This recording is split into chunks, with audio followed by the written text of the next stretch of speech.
Are you frustrated with the lack of sales for your business? Before you can get more sales, you need to understand brand touchpoints.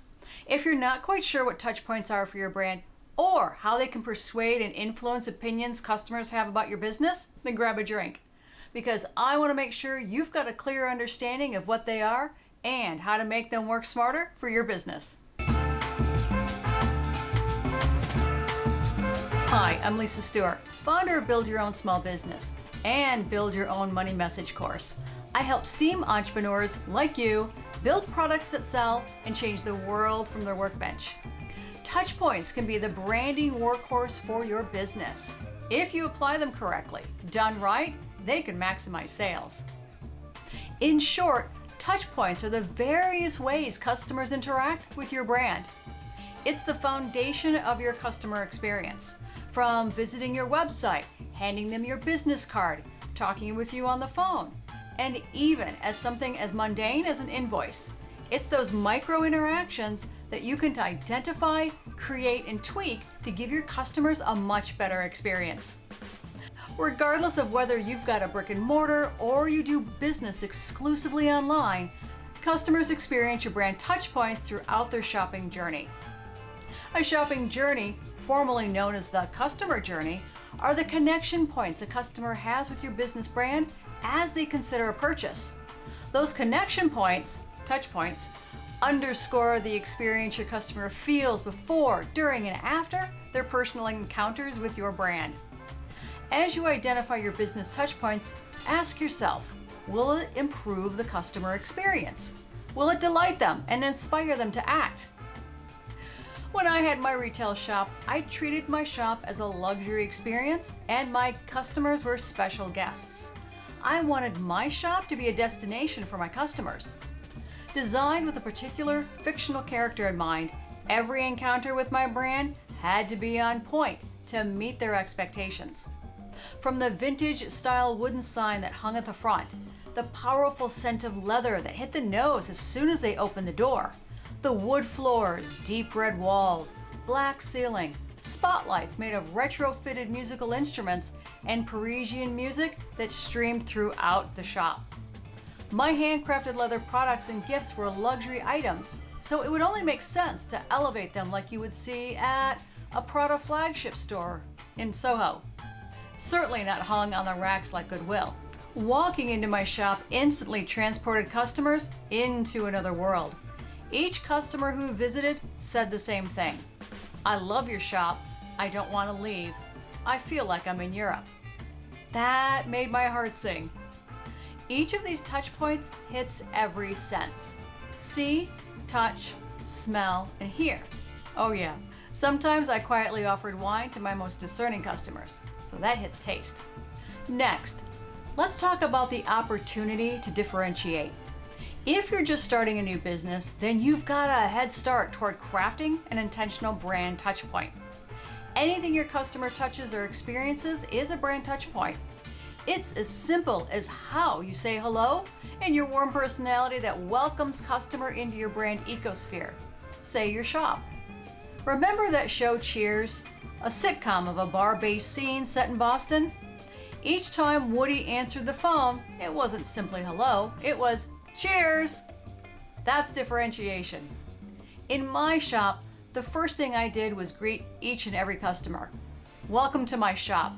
I handcraft everything here, and it features my art. When you're differentiating, stay true to your brand.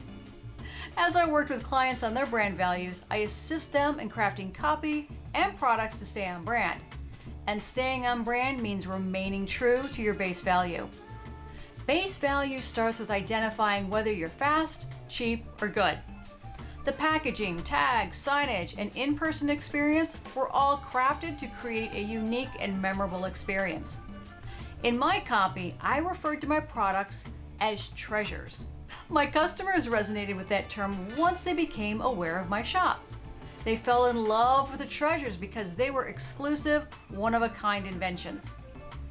Staying true to my brand, I hand-selected my leather and chose sterling silver for my jewelry components.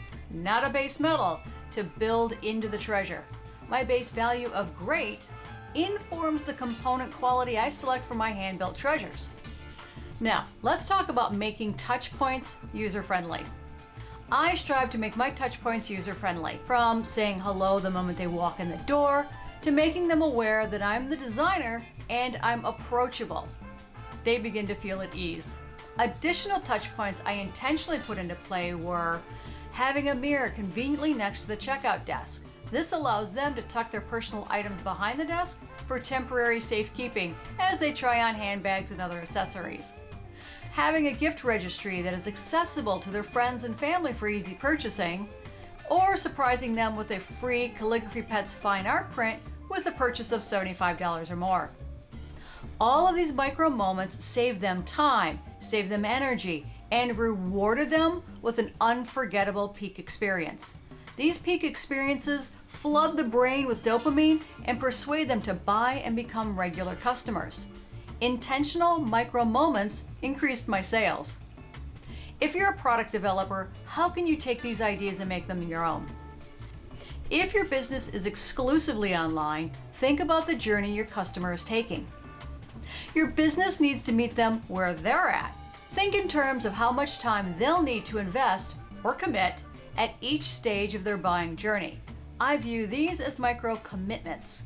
Each of these interactions should help them move forward in their journey with you, eventually leading them to purchase. If you're benefiting from at least one tip that I'm sharing today, please give me a thumbs up and watch through to the end. It helps to feed the YouTube algorithm gods, and I would be utterly grateful. Also, I would ask that you leave a comment, not for me, but for you. If you want to learn why that matters to your business, check out this video here when we're finished. Do you wonder how your brand touchpoints measure up with your customer? Measuring where you're going right or where you're going wrong will help you better engage with your customers and maximize sales. You always want to be aware of what your customer experience is and how to improve it. There are many ways to measure how your customer feels before, during, and after their personal encounters with your brand. When I go shopping, the cashier at the register will ask, "Did you find everything all right?" Another example of a brand touchpoint that results in decent customer experience. By asking if I found everything all right, they're implying that they're going to help me if I say no. Ever wonder about secret shoppers? They exist to secretly measure a customer's interaction along the shopping path. For example, here's how not to respond to a customer's concern. I remember having lunch in my workplace cafeteria many years ago. I purchased a blueberry muffin and couldn't wait to dive in. Upon unwrapping the cellophane from the muffin, I discovered it was moldy. So I returned to the cashier and said, "Hey, I just discovered my muffin is moldy." Her response was pretty flippant. She said, "So, what do you want me to do about it?" This is why secret shoppers exist, to evaluate a customer's shopping experience. Put yourself in your customer's shoes. Follow each step of their journey to ultimately making a purchase. What were some of the hiccups and detours they had to take? How can you remedy them? If you have a brick and mortar, this is an excellent time to observe them in your shop. Something as simple as finding a price or grabbing a pen that doesn't work to sign the receipt can be annoying. Don't let that happen. Or at least have immediate backup pens. Do you recall a time when you had dinner at a fine restaurant? Was it raining? Did the restaurant have a valet? If not, that's a brand touch point, albeit a bad one, but a touch point nonetheless. If you're a restaurant owner, this is a great opportunity to build in a valet service. In my retail shop, I used Square Up as my merchant service, and after the customer made a purchase, Square would follow up with them and ask them to rate their experience in my store. If you have an in-store experience, you could give them a self-addressed stamped postcard that asks them to evaluate their shopping experience. Or, if you were able to capture their email address, follow up with an email asking them about their experience. If you're a virtual business, you can create a simple survey through one of several survey tools out there. Supporting your customers with curated touchpoints experience throughout their buying journey will make them feel special and appreciated. Appreciated customers buy, and that will help you maximize your sales. At the end of the day, you want to identify, curate, and make touchpoints the workhorse for your business. You want to differentiate your touch points to form an emotional connection with your customers. And you want to observe, measure, and tweak to improve each micro moment, forming a peak experience to maximize sales. If you're just starting a new business or you've been established for a while, grab your copy of the Build Your Own Touchpoint checklist to start building and evaluating your brand connections. This checklist will move you from being uncertain with chronic low sales to confidently identifying and improving experiences. It will show you where to be mindful before, during, and after the customer journey, as well as identifying the items that you can create to meet them where they're at to help them move towards purchase. Remember, great things take time. I can't wait to see you in the next video. Keep building.